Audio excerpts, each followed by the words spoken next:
Hamas is once more the center of attention. The group's Gaza leader, Ismail Haniyeh, basks in the glory of electoral triumph. Supporters of Hamas were quick to celebrate the upset victory, which has catapulted to the pinnacle of Palestinian power a group whose campaign of suicide attacks killed hundreds of Israelis, leading Israel, the United States, and the European Union to brand it a terrorist organization.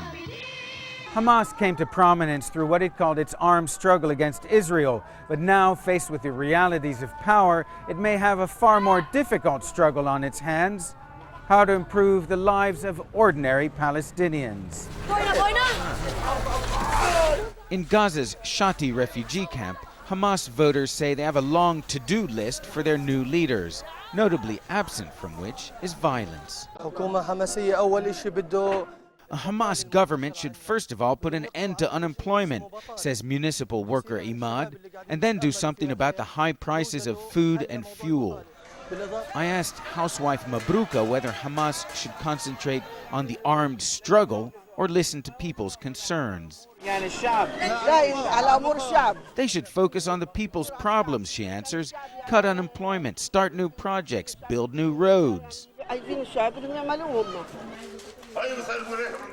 Hamas is no stranger to meeting people's needs. Part of its popularity stems from its network of charitable and social activities. From handing out free food to the poor, to running kindergartens and other educational facilities, and even organizing mass weddings for poor couples unable to afford expensive ceremonies. But running the Palestinian Authority, a government in all but name, Hamas will have to deal with Israel. And so far, they aren't saying how they'll do that.